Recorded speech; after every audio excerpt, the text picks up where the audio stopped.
você olhar para o lado e ver o seu vizinho não trouxe Bíblia,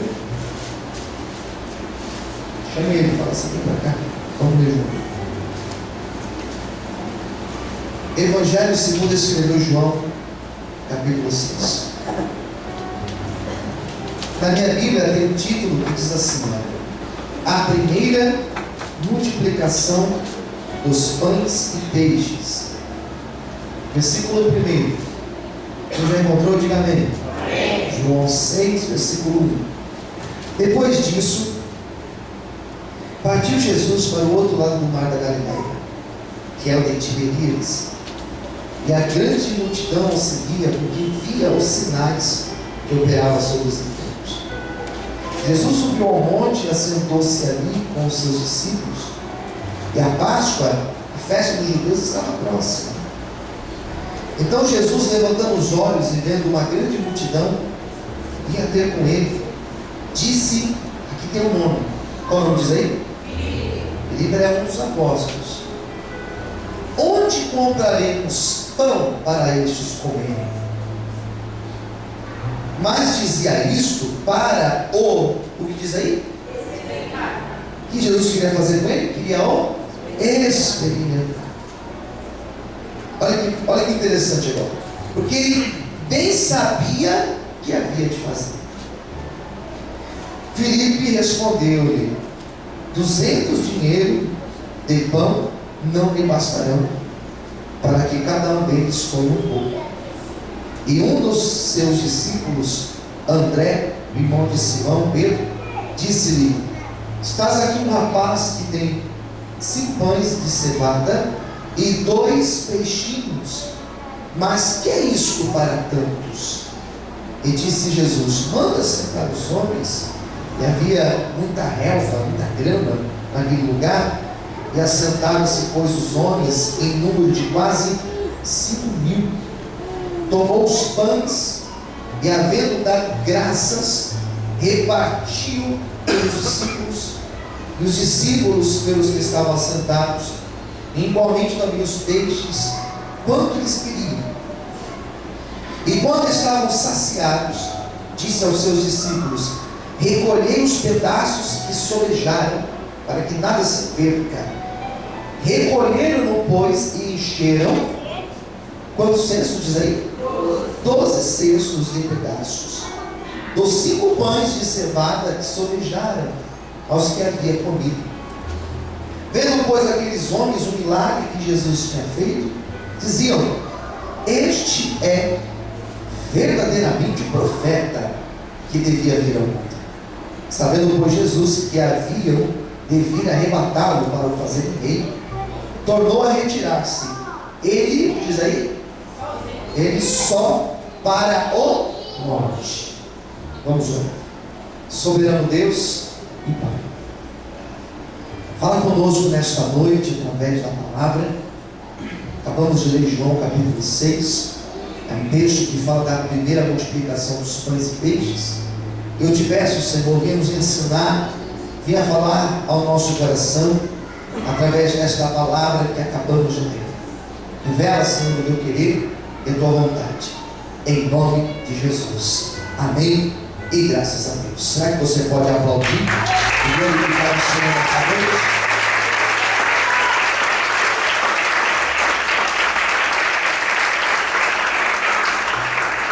Olha para o Senhor e diga: Deus vai falar com você nessa noite.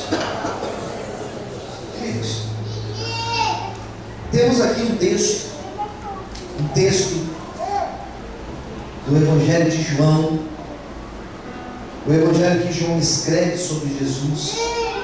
Ele é diferente dos outros evangelhos, de Mateus, Marcos e Lucas. Ele não é sinótico, ele não segue a mesma visão, tampouco a mesma linha literária. O Evangelho de João é interessante que ele fala no começo do ministério de Cristo e ele salta lá no final do ministério de Cristo. Esse texto que nós acabamos de ler é o 4º sinal, ou 4º milagre que Jesus realiza, milagre público assim, registrado. Nós temos no capítulo 2, primeiro sinal. O primeiro milagre que João relata, e relata dizendo que foi o primeiro milagre de Cristo, foi a passagem quando ele transforma a água em vinho. E você vira as páginas, você vai ter mais adiante, no capítulo de número 4, nós temos um outro milagre. Nós temos um milagre quando o filho do oficial do rei é curado. Pois no capítulo 5, nós temos a cura do paralítico de um tanque chamado Betesda. E no capítulo 6, nós temos um grande milagre. O interessante é que nesses milagres anteriores foram milagres isolados. Alguém foi abençoado ou um grupo muito pequeno. Foram milagres que os próprios discípulos, eles não partilharam daquele milagre. Eles viram, mas eles não tiveram uma participação naquele milagre. O capítulo 6 é diferente. Porque no capítulo 6, os discípulos viram, não só viram, mas eles comeram do pão, eles comeram do peixe. Eles viram, eles presenciaram o milagre do Senhor Jesus. Quem está entendendo? Diga amém. Então esse sinal aqui, ele é diferente. Esse milagre de Cristo, ele é diferente. João chama de sinal. João, quando fala do milagre, ele não usa a expressão milagre, ele usa a expressão sinal. É uma operação miraculosa. É uma operação, é um algo que acontece que não tem explicação. Isso é um milagre. Quem entendeu? Diga amém. Fala para quem está ao seu lado. Deus, Ele continua fazendo coisas sem explicação. Ele usa a expressão grega chamada dunamis, que é esse grande milagre que não tem explicação. Quando eu falo desses milagres, desses sinais que João está citando, que eu já enumerei para vocês, esse é o quarto, são coisas que não têm uma explicação. São coisas que ninguém poderia fazer. Foi isso que nós temos relatado aqui em João. Por que Jesus fazia esses sinais? Qual é o propósito de um milagre desse acontecer na minha vida? Existem 3 propósitos aqui. O primeiro deles, dar testemunho de Jesus. O milagre que o Senhor fará na minha vida e na tua vida é para que o nome do Senhor Jesus seja através disso exaltado e glorificado. O milagre que o Senhor fará na tua vida, este algo miraculoso, este algo grande, será para que quem vê possa saber que o Senhor é Deus grande e poderoso e continua fazendo grandes obras. Quem crê nisso, glorifique o Senhor esta noite. Aleluia.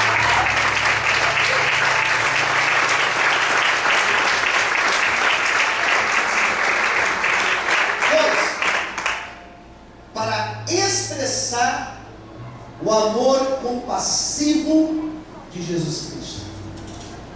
Jesus é amor. Jesus te ama. E é um amor incondicional.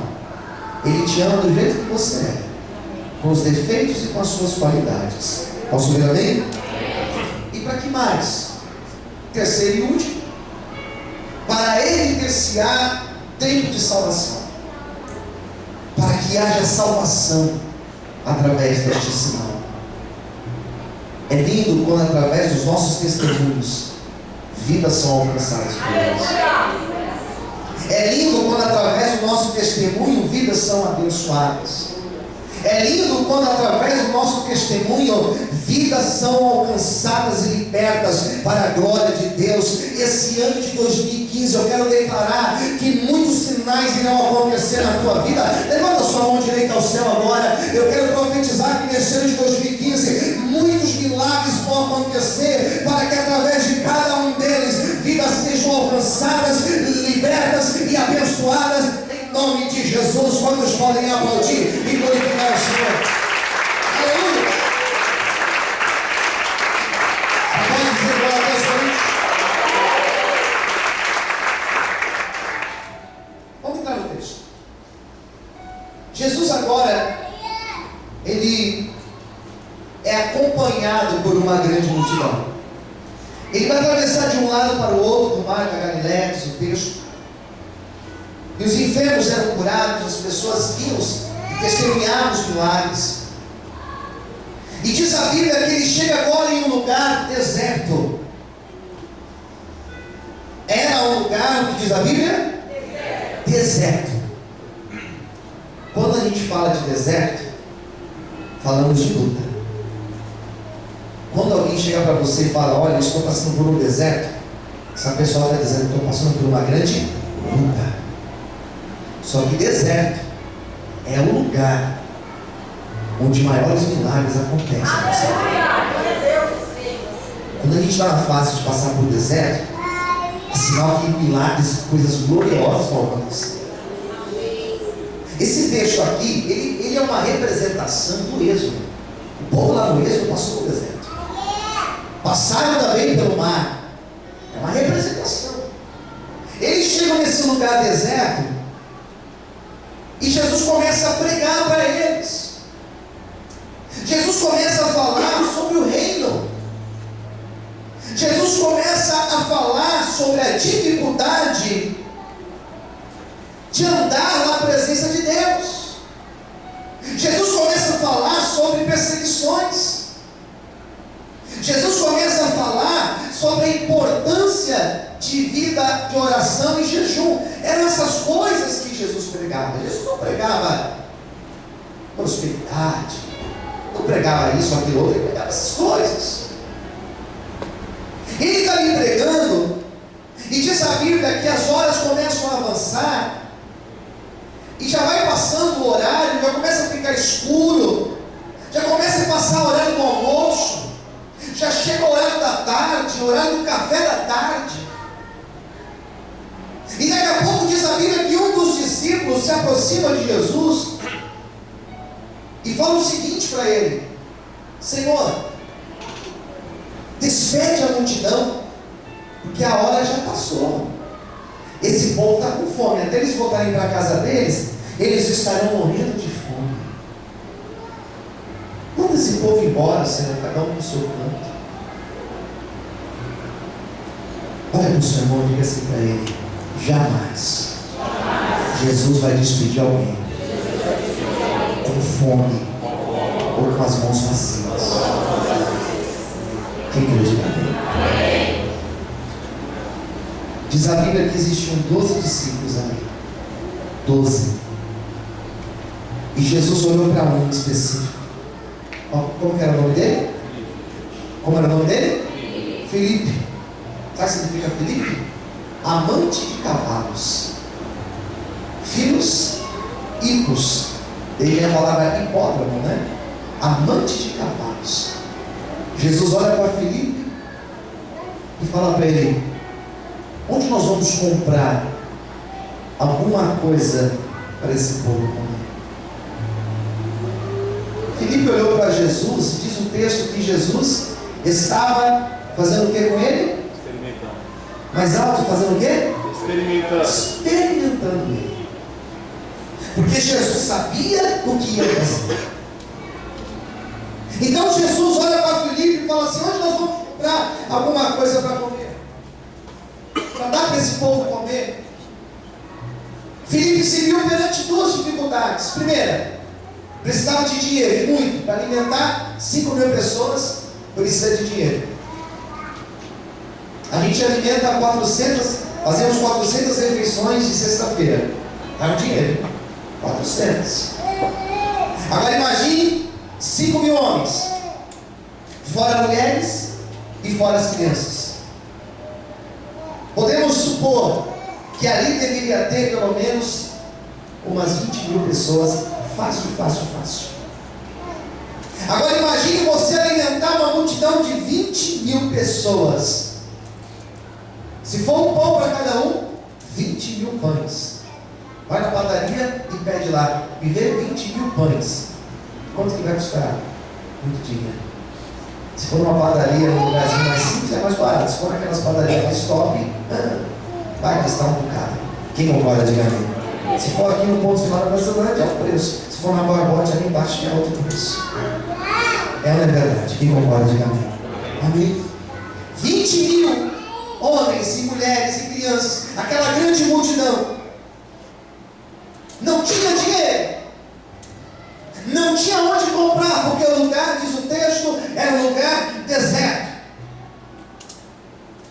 Jesus não fez uma pergunta inocente, Jesus estava experimentando Filipe.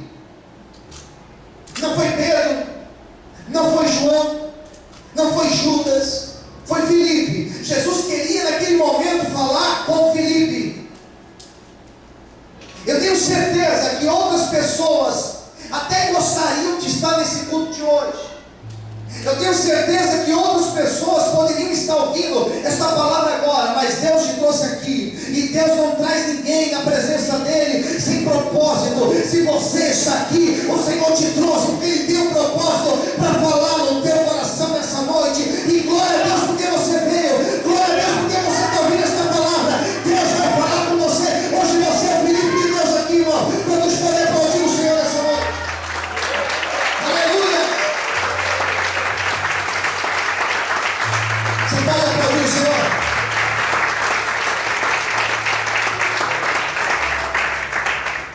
Porque Jesus foi falar com ele, não com Pedro, não com os demais. Porque, primeira coisa, Filipe não tinha dimensão do poder de Jesus para fazer sinais, para fazer milagres. Você não tem dimensão do que o Senhor pode fazer na tua vida. Eu sei que eu estou pregando, queridos, porque enquanto eu preparava esta mensagem, o Espírito Santo de Deus começou a ministrar no meu coração isso nesta noite. Você não imagina aonde Deus pode te colocar. Você não imagina a obra que Deus pode fazer na tua vida. Você não imagina a obra que Deus pode fazer na vida daquela pessoa que você está orando, que hoje é um problemático, que hoje é uma problemática. Você não imagina a porta que Deus pode abrir para você. Você não imagina o que Deus pode fazer na tua vida até o final do ano. Eu quero ser mais ousado. Você não imagina o que Deus pode fazer na tua vida até metade desse ano. Eu quero ser mais ousado. Você não imagina o que Deus pode fazer na tua vida antes de acabar o mês de janeiro, antes de acabar essa semana. Você não imagina a obra que Deus pode fazer na tua vida. Deus falou com Filipe porque Deus queria ampliar a fé de Filipe, ampliar os horizontes dele. Deus, nessa noite, Ele te trouxe aqui para falar contigo que Ele fará uma grande obra na tua vida. Se você crê, levanta a sua mão, glorifique e aplauda o Senhor nessa noite, em nome de Jesus.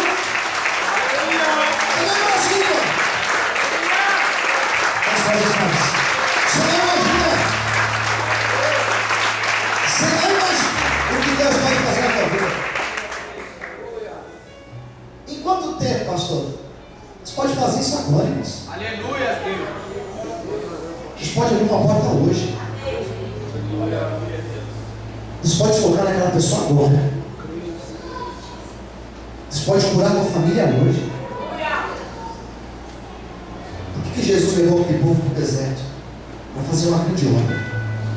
Se hoje nós estamos no deserto, uma grande obra será feita em nome de Jesus. Naquele dia, era o dia de Deus tratar, de Jesus tratar com Filipe.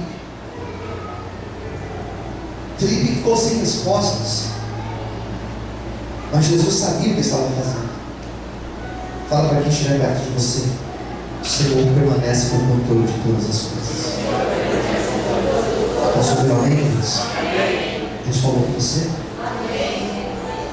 Jesus olhou para aquela grande multidão e Ele se compadeceu. Os outros 3 evangelhos que citam esta mesma passagem são unânimes em dizer isso. João foi o único que eu não sei porque ele não cita isso. Os outros 3 falam isso. Que Jesus olhou Ele viu aquele povo faminto, cansado, carente de milagre, de bênção, de restauração. E Jesus olhou para aquele povo e naquele momento ele se compadece. Todas as vezes que eu leio na Bíblia que Jesus viu alguém e se compadeceu,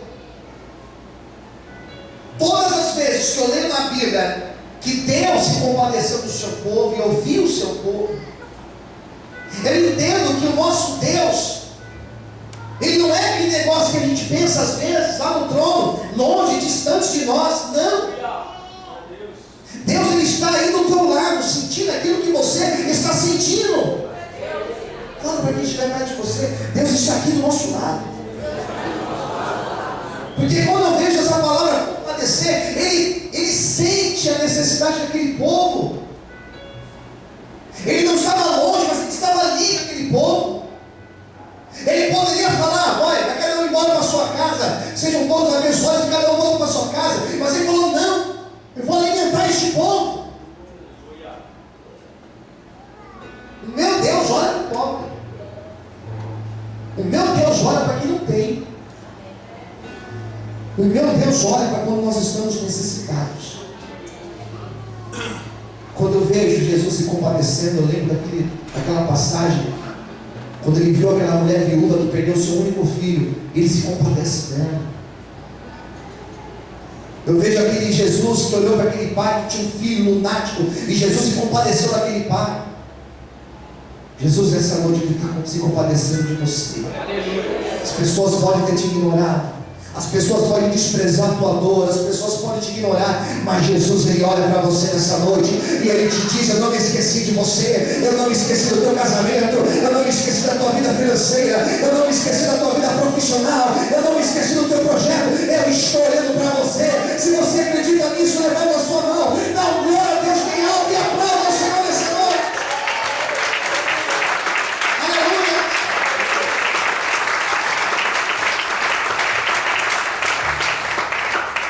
Amém, queridos? Amém. Ele faz essa pergunta para Filipe, ele joga para Filipe a responsabilidade da pergunta, mas o próprio texto, o próprio João vai dizer: mas eles sabiam o que estavam fazendo. Em alguns momentos da nossa vida, seremos como esse Filipe da história, em que você não vai entender o que está acontecendo, mas o que está acontecendo ele sabe, e não só sabe, mas ele está permitindo isso acontecer na nossa vida. Posso ouvir um amém? Amém. Quantas vezes eu me perguntei: por que, Senhor, isso? Você já se perguntou isso uma vez na sua vida? Pelo menos uma vez você já se questionou.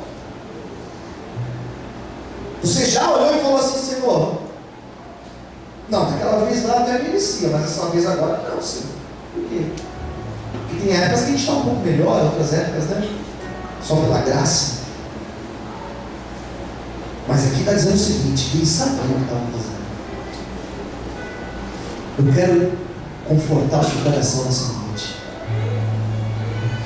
através dessa palavra, dizendo para você que aquilo que tem acontecido, seja bom, seja ruim, Jesus está no controle.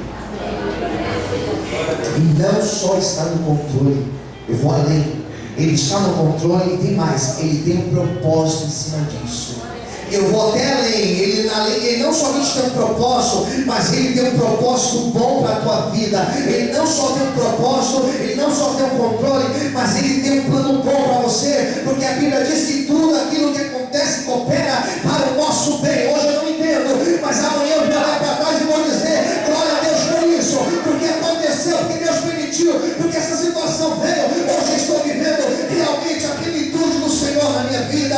Quantos podem glorificar e exaltar a Deus por isso? Aleluia! Aplauda o Senhor. Amém?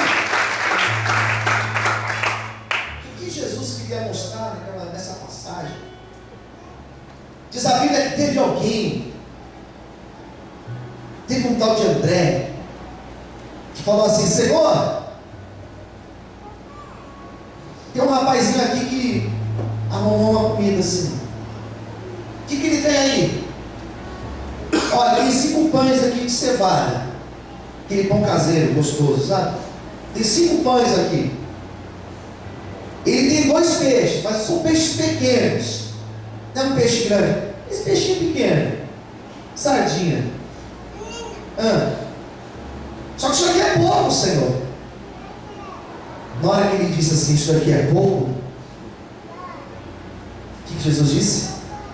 Traz aqui.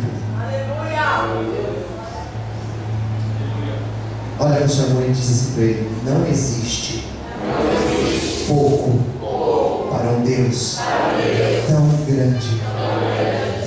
Você pode aplaudir esse Deus? Conhece o nome?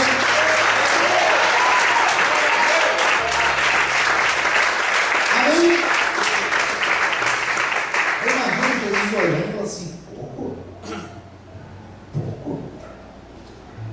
Eu imagino Jesus olhando e dizendo assim: vocês não conhecem a história de um profeta lá do passado que orou por 20 pães e alimentou não sei quantos homens? Não conhece a história de um profeta que orou lá no passado e o azeite que a viúva tinha multiplicou? Vocês não conhecem? Peraí, dá aqui para mim. Entrega aqui nas minhas mãos. Na tua mão é pouco, mas na mão de Jesus é muito. O que eu tenho hoje é pouco. O que eu tenho hoje não é o suficiente. Financeiramente, o que eu tenho hoje não dá. O que eu tenho hoje, pastor, eu não consigo chegar longe. O tanto de combustível que eu tenho aqui no meu tanque, eu não consigo chegar até a ponte do Piquiri. Eu não vou chegar em lugar nenhum. Você que pensa. Talvez o teu combustível te leve só até a ponte do Piquiri, mas você se esqueceu que o Deus que nós servimos, Ele é um Deus que multiplica, Ele é um Deus que do pobre Ele faz muito, Ele é um Deus que prospera, Ele é um Deus que traz abundância, Ele é um Deus que faz milagres e maravilhas. Quando nós estamos no deserto, o Deus que eu estou pregando é um Deus que alimentou a multidão no deserto, enviou um maná do céu. O Deus que eu estou pregando hoje, Ele preparou água no meio do deserto. Você não sabe o poder do teu Deus, por isso que hoje você está chorando, por isso que hoje está pensando em desistir, porque você se esqueceu que o Deus que você serve, Ele é grande, Ele é poderoso e Ele continua fazendo grandes obras. Aleluia! Traz aqui para mim, Senhor. Traz aqui para mim.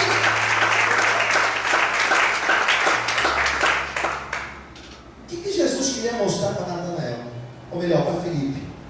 O que ele queria mostrar? Que ele tem poder para multiplicar. Não só multiplicar, mas poder para transbordar. Quem crê nesse Jesus, diga amém. Amém. A bênção do Senhor sobre a tua vida. Levanta assim as duas mãos para o céu. Ela vai multiplicar na tua vida. Olha, você vai ter mais. Não só vai multiplicar, mas ela vai transbordar na tua vida.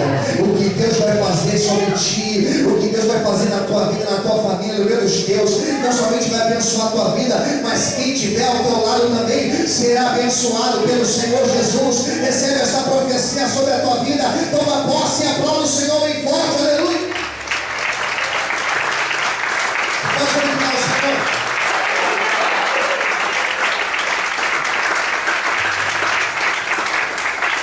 Traz aqui para mim, manda o povo sentar. Grupos de 50, vai sentando aí, vai organizando. Todos sentaram. Todos sentaram. Essa passagem, quando fala que todos sentaram, eu lembro daquela passagem de Mateus capítulo 8, que Jesus estava dormindo no barco, os discípulos estavam de pé, tentando arrumar o barco e o negócio quase afundou. E quando Jesus fica de pé, ele se assenta. E o milagre acontece. Quando eles se assentaram em grupos, eles não ficaram espalhados, cada um foi no seu grupinho ali. O que Jesus estava dizendo? Que quando vocês estão em comunhão, em obediência, a bênção vem sobre vocês. Glória a Deus. Ele reparte os pães para os discípulos, ele começa a partir. Olha, vai distribuindo aí. todos vão comer com minha vontade. E todos começaram a comer do pão, comer do peixe, comer do pão, comer do peixe. E diz o texto que todos ficaram satisfeitos. Comeram e comeram bem naquele dia. E quando eles já não aguentavam mais comer, a camisa parecia estourar. O povo não aguentava mais comer pão nem peixe. Sobraram vários pedaços.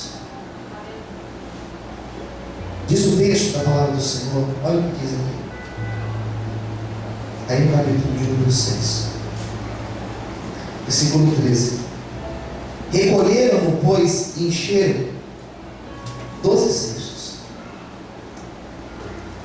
de tudo que sobrou, dos pães e dos peixes. Cada discípulo agora com um cesto. E Jesus dizia: recolhe tudo que vocês pegarem aí, para que nada se perca. Foram recolhendo. Os 12 cestos foram cheios. Posso ver amém? Amém. A bênção foi tão grande, a multiplicação foi tão grande, que imagino que cada discípulo, quando segurava aquele cesto, um olhava para o outro e dizia assim: eu não acredito que isso aconteceu. E agora eles andavam com aquele cesto na mão. Para onde eles estavam indo agora? Daquele momento, para onde eles foram? Cada um com o cesto na mão. E eles olhavam para o cesto e diziam: não acredito. Não acredito naquilo que ele fez. Eu profetizo nesta noite que o Senhor vai te surpreender de tal modo que você vai ficar como esses discípulos aqui. Você vai olhar e você vai dizer: eu não acredito nesta obra que o Senhor realizou. Diz a Bíblia que um olhava para o outro e dizia: verdadeiramente Ele é o profeta, verdadeiramente Ele é o Senhor, Ele é o Filho de Deus. Eu declaro esta palavra sobre a tua vida: você viverá o sobrenatural do Senhor. Se você recebe esta palavra, aplauda e exalte a Deus bem forte. Aleluia. Você fala para mim, Senhor: eu viverei o sobrenatural de Deus. Quem crê nisso, diga amém. Amém. Último versículo, aqui eu vou. Versículo 15, pega todos a Bíblia. Versículo 15, olha o que diz: sabendo, pois, Jesus que haviam de vir arrebatá-lo para o fazerem rei, tornou a retirar-se ele só para o monte. Posso ouvir um amém? Amém. Vou te ensinar algo nessa noite, em cima dessa palavra. Quando eles foram abençoados e todos começaram a ver em Jesus alguém que poderia até reinar sobre eles, Jesus naquele momento deu um exemplo de que quando nós somos abençoados, nesse momento nós devemos ficar de joelhos na presença de Deus, para não perder a bênção. Quando ele foi abençoado, quando Jesus abençoou, ele foi abençoado, ele subiu no monte, foi buscar a presença de Deus. E ele foi sozinho. Eu aprendi uma grande lição com esse texto. Jesus, apesar de viver o milagre da abundância, ele não deixou de orar. Ele não relaxou. Ele não deixou aquela bênção subir para a cabeça. Ele não se exaltou por causa daquilo. Ele foi abençoado, ele subiu no monte de joelhos para orar, para buscar a presença de Deus, do Pai. É tão certeza que Deus vai me abençoar, é tão certeza que Deus vai te abençoar, que Ele já está te dizendo nesta noite: quando um milagre acontecer na tua vida, quando a obra acontecer na tua vida, não se afaste, não seja ingrato, mas ao contrário disso, vai buscar mais ainda, vai buscar mais a presença de Deus, para que a bênção não vire maldição na tua vida, mas que a bênção venha a ser multiplicada sobre a tua vida. Quantos podem aplaudir o Senhor nessa noite? Glorifica a Deus. Aleluia. Posso ver aí? uma coisa enquanto está na luta, enquanto está no deserto. Deus abençoa, a pessoa muda. Às vezes muda na família, às vezes muda até com a esposa, às vezes muda até com os amigos, e pior, às vezes muda até com Deus. Quem entendeu? Diga amém. Mas eles não tinham 12 cestos? Tinham, mas mesmo assim, eu preciso buscar Deus. As coisas vão acontecer, mas quando elas acontecerem, permaneça fiel ao Senhor. Eu quero orar para você agora. Vamos ficar em pé, fechando os nossos olhos.